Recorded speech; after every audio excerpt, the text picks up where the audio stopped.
آج انشاءاللہ تعالی ہم سورۃ النساء کی آیت نمبر 4 سے لے کر 6 تک پڑھتے ہیں اور ان آیات کو سمجھنے کی کوشش کرتے ہیں۔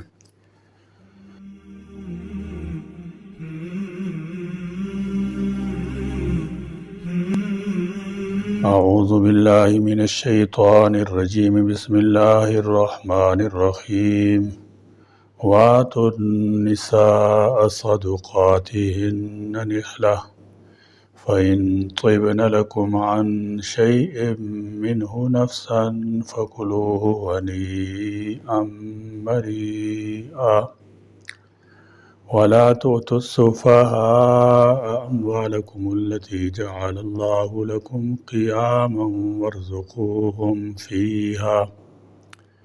وارزقوهم فيها واكسوهم وقولوا لهم قولا معروفا وابتلوا اليتامى حتى إذا بلغوا النكاح فإن آنستم منهم رشدا فادفعوا إليهم أموالهم ولا تأكلوها إسرافا وبدارا أن يكبروا ومن كان غنيا فليستعفف ومن كان فقيرا فليأكل بالمعروف فإذا دفعتم إليهم أموالهم فأشهدوا عليهم وكفى بالله حسيبا وآتوا اور دو تم النساء عورتوں کو صدقاتہن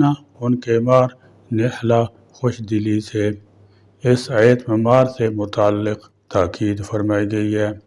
اسلام سے پہلے عربوں کا حال یہ تھا کہ اول تو عورت کا مہر اس کا ولی وصول کر لیتا اور خود عورت مہر سے محروم رہتی۔ مہر دیتے بھی تو ایک بوجھ سمجھتے ہوئے خوش دلی سے ادا نہ کرتے اور بعض اوقات عورت سے جبراً مہر معاف کرا لیتے۔ قرآن پاک نے ایک ہی آیت میں تمام زیادتیوں کی طرف متوجہ کر دیا کہ ایک تو عورت کا مہر خود اس کو ملنا چاہیے، دوسرے اس کو خوش دلی کے ساتھ ادا کرنا چاہیے، تیسرے پر عورتیں بطیب خاطر پورا مہر یا مہر کا کچھ حصہ معاف کر دیں تو حرج نہیں، لیکن ایسا رویہ نہ اختیار کرنا چاہیے کہ وہ دباؤ کے تحت مہر معاف کر دیں۔ وَآتُوا النِّسَاءَ صَدُقَاتِهِنَّ نِحْلَةً اور دے ڈالو عورتوں کو ان کے مہر خوشی سے، یعنی جو مہر مقرر ہو گیا ہے اسے خوش دلی سے ادا کرو، اسے بوجھ نہ سمجھو، جیسے کہ حضور اکرم صلی اللہ تعالی علیہ وسلم نے زکوٰۃ اور قربانی کے متعلق بھی فرمایا کہ ان کو تاوان نہ سمجھو، یہ عبادت ہے اور قرب الہی کا ذریعہ ہے، لہذا یہ تمہارے ذمہ لازم ہے، اسے خوشی سے ادا کیا کرو۔ مہر بھی ایک قسم کا عطیہ ہے جو کسی چیز کا معاوضہ نہیں ہوتا، نہ ہی یہ کسی چیز کی بے ہے، بلکہ بیوی کے ساتھ اس نے سلوک اور احسان کا معاملہ ہے۔ مہر ادا کرنے سے انسان عورت کے اعضائے مستورہ کا مالک نہیں بن جاتا، البتہ عقد نکاح کی وجہ سے اسے فائدہ اٹھانے کی اجازت ہوتی ہے۔ بہرحال اللہ تعالیٰ نے عورتوں کے حق میں یہ مہر مقرر کی ہے، اسے خوش دلی سے ادا کرنا چاہیے، یہ معاشرت کے اعتبار سے بھی ضروری ہے۔ فَإِن پھر اگر طِبْنَ وہ خوشی سے دیں، لَكُمْ تم کو عَن شَيْءٍ کچھ، مِنْہُ اس میں سے، نَفْسًا دل سے، فَكُلُوهُ تو تم کھا لو اسے، ہنیئًا رجتا مریئًا پچتا۔ نکاح کے وقت ایک خاص رقم شوہر کی حیثیت کے مطابق مقرر کی جاتی ہے، جو شوہر بیوی کو ادا کرتا ہے اس کو مہر کا مقرر کرنا کہتے ہیں۔ اس کے لیے حکم ہے کہ جو بھی مہر کی رقم تم نے مقرر کی ہے وہ بڑی خوشی سے ادا کرو، چاہے بیوی مطالبہ کرے یا نہ کرے۔ اللہ تعالیٰ نے نکاح میں مقرر کردہ مہر کو خوش دلی سے ادا کرنے کا حکم دیا ہے، اور یہ حکم ہر نکاح کے ضمن میں ہے، خواہ یتیم لڑکی سے ہوا ہو یا عام عورت سے۔ مہر ایک نمائشی، فرضی اور رسمی چیز نہیں کہ بوقت عقد قلیل یا کثیر مقدار میں طے کر لیا جائے اور بس، مار عورت کا مالی حق ہے اور اس کا قرض ہے، اور جس طرح دوسرے کے قرض کی ادائیگی لازمی ضروری سمجھی جاتی ہے، اسی طرح بے آئینی ہی عورت کے حق مار کی ادائیگی لازم اور ضروری ہے۔ اس کی دلیل یہ ہے کہ مار کے ضمن میں اللہ تعالیٰ جل شانہ نے مار کا ذکر کیا ہے، ان تبتغوا باموالکم، اور مال میں کچھ تو ہونا چاہیے۔ نکاح میں مار اگرچہ فرض ہے مگر باوقت نکاح اس کا تذکرہ ضروری نہیں۔ نکاح ایجاب و قبول کا نام ہے، لہذا جانبان کی رضامندی سے مار کے بغیر بھی نکاح ہو جاتا ہے۔ تاہم اس ایام میاں بیوی بعد میں بھی مقرر کر کے لے دے سکتی ہیں۔ مقرر مار میں کمی بیشی بھی کی اجازت ہے، اور زیادہ مقرر کی ہے تو باہمی رضامندی سے کم بھی کیا جا سکتا ہے، یا کم ہے تو اسے زیادہ بھی کیا جا سکتا ہے۔ تاہم احناف کے مطابق مار کی کم از کم مقدار 10 درہم ہونی چاہیے۔ یہ بات اچھی طرح سمجھ لینی چاہیے کہ وزن کے حساب سے 1 درہم 3 ماشہ 1 رتی کے برابر ہوتا ہے۔ اس لحاظ سے 10 درہم 31.5 ماشے بنتے ہیں۔ 1 تولہ 12 ماشے کا ہے، لہذا مار کی کم از کم مقدار 2 تولے 7.5 ماشے چاندی کے برابر ہوئی۔ اس لیے اتنی ہی چاندی کی مقدار کے برابر کرنسی ہو، لہذا فقہ حنفی کے مطابق کم از کم مار کی مقدار یہ ہے۔ البتہ زیادہ سے زیادہ کوئی حد مقرر نہیں۔ ہر زمانے میں چاندی کے نرخ میں کمی بیشی سے مار کا تعین سکہ رائج الوقت کے مطابق کیا جا سکتا ہے، جو کہ 31.5 ماشے چاندی کی قیمت کے برابر ہونا چاہیے۔ اگر کسی نکاح میں سے کم مار مقرر ہوا ہو تو اسے بعد میں پورا کر لینا چاہیے۔ ہاں، اگر عورت خود برضا اور رغبت معاف کر دے تو اس کو اجازت ہے۔ فرمایا فَإِن طِبْنَ لَكُمْ عَنْ شَيْءٍ مِّنْهُ نَفْسًا، یعنی اگر عورتیں تمہیں کسی چیز سے خوش کر دیں، اپنی خوشی سے مقرر مار میں آدھا، چوتھائی، 2/3 یا کم و بیش معاف کر دیں تو یہ تمہارے لیے جائز ہے۔ عورت کو حق حاصل ہے کہ چاہے تو سارے کا سارا مار بھی خاوند کو ہبہ کر دے، اس کو ابراء کہتے ہیں، اور عورت کو معاف کرنے پر مجبور نہیں کیا جائے گا۔ اس طرح آپ دنیوی قانون سے تو بچ سکتے ہیں مگر اللہ کے ہاں معاف نہیں ہوگا۔ اس معاملہ میں عورت پر نہ دباؤ ڈالنا چاہیے نہ اسے الجھانا چاہیے، وہ خود سارا یا کچھ حصہ معاف کر دے۔ پھر کچھ لوگ ایسے ہیں کہ اگر عورت حق مار کی رقم معاف نہ کرے تو اسے طرح طرح سے دکھ پہنچانا شروع کر دیتے ہیں، اور اس دکھ پہنچانے کو بھی بہت سی صورتیں ہیں۔ ایسی سب باتیں حرام اور گناہ ہیں۔ رائے ثواب یہی ہے کہ جو حق مار طے ہوا ہو وہ بیویوں کو بخوشی ادا کر دیا جائے۔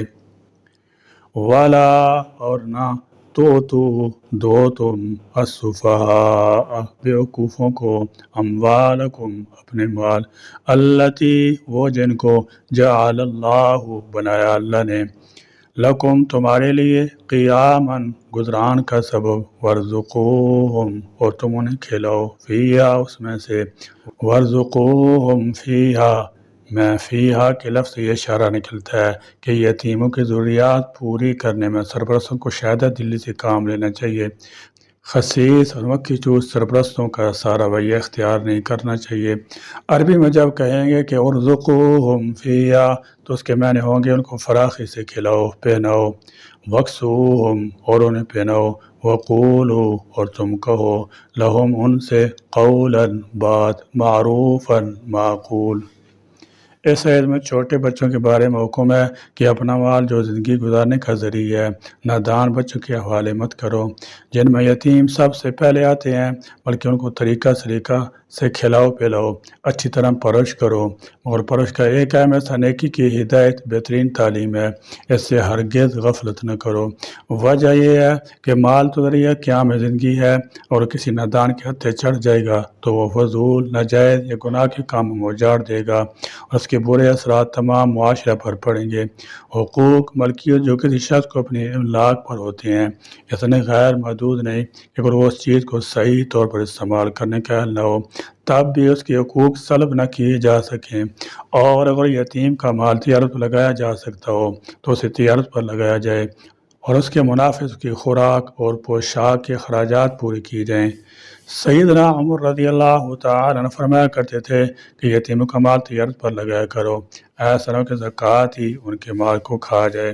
اس سے دو باتیں معلوم ہوئیں، ایک یہ کہ یتیموں کے مال بھی اگر حد نصاب کو پہنچ جائیں تو ان پر بھی زکوٰۃ لاگو ہو گئی، دوسری یہ کہ جہاں تک ممکن ہو یتیموں سے ان کے مال سے خیر خواہی ضروری ہے، یعنی یتیم بچوں میں جب تک شعور آگاہی نہ پیدا ہو جائے اس وقت تک مال جیسی قیمتی چیز جو انسان کے لیے گزر بسر کا ذریعہ ہے ان کے حوالہ نہ کی جائے، بلکہ اس میں سے اس کی ضروریات پوری کی جائیں۔ بھلی بات کہنے کا مطلب یہ ہے کہ یہ مال تمہارا ہی ہے، جب تم سمجھدار ہو جاؤ گے تو مال تمہارے حوالہ کر دیا جائے گا۔ وَابْتَلُوا اور تم جانچ پرکھ کرو الیتامیٰ یتیموں کی، حتیٰ یہاں تک کہ اذا جب بالغوا وہ پہنچ جائیں النکاح نکاح کی عمر کو، فَإِن پھر اگر تم پاؤ منہم ان میں رشدن سمجھداری، فادفعوا تو سونپ دو الیہم ان کی طرف اموالہم ان کے مال، ولا اور نہ تاکلوہا تم کھاؤ ان کو اسرافاً حد سے بڑھ کر، وبداراً اور جلدی کرتے ہوئے ان اس سے کہ یکبر ہو وہ یتیم بڑے ہو جائیں گے، ومن کان اور جو کوئی ہو غنیًا مالدار فلیستعفف تو چاہیے کہ وہ بچے، ومن اور جو کوئی کان ہو فقیراً فقیر فلیاکل تو چاہیے کہ وہ کھا لے بالمعروف دستور کے موافق، فَإِذَا پھر جب دفعتم سونپو الیہم انہیں اموالہم ان کے مال، فاشہدوا تو گواہ ٹھہرا لو علیہم ان پر، وکفیٰ باللہ اور کافی ہے اللہ حسیباً خوب حساب لینے والا۔ اس آیت میں حکم دیا گیا ہے اور کتنا آسان، فطرت انسانی کے بالکل مطابق اور انتہائی انصاف پر مبنی حکم یہ ہے کہ جب بھی کوئی یتیم تمہاری حفاظت میں آئے اور وہ مالدار بھی ہو تو تمہیں چاہیے کہ تم ان کی تعلیم تربیت اور پرورش پوری دیانتداری سے کرو۔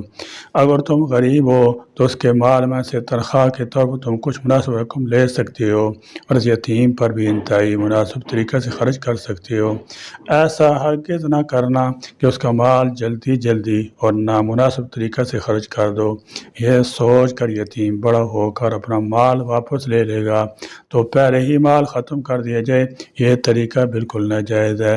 دوسری بات یہ کہی گئی کہ اگر تم امیر آدمی ہو تو پھر یتیم کے پرورش کے بدلے میں اس کے مال میں سے اپنے لیے کچھ مت لو بلکہ یہ ایک فرض سمجھ کر ادا کرو۔ تیسری بات جس کا حکم دیا گیا ہے وہ یہ ہے کہ تم یتیم کے بالغ ہونے پر اس کو خوب اچھی طرح پرکھو، اس کا بار بار امتحان لو اور اس کو خوب آزما لو کہ آیا وہ اتنی عقل اور شعور کا مالک ہو گیا ہے کہ اگر اس کو مال دولت دے دیا جائے تو اس کو اچھے طریقے سے استعمال کر سکتا ہے، کاروبار یا کسی بھی طریقے سے اپنا مال اچھی طرح سنبھال سکتا ہے۔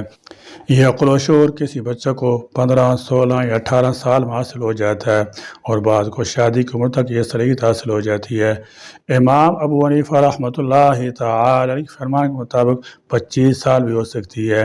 مطلب یہ ہے کہ جب یتیم اپنے مال کو بہترین طریقے سے سنبھالنے کے قابل ہو جائے تو کچھ نیک لوگوں کو گواہ بنا کر یتیم کا مال پورے انصاف کے ساتھ اس کے حوالے کر دینا چاہیے۔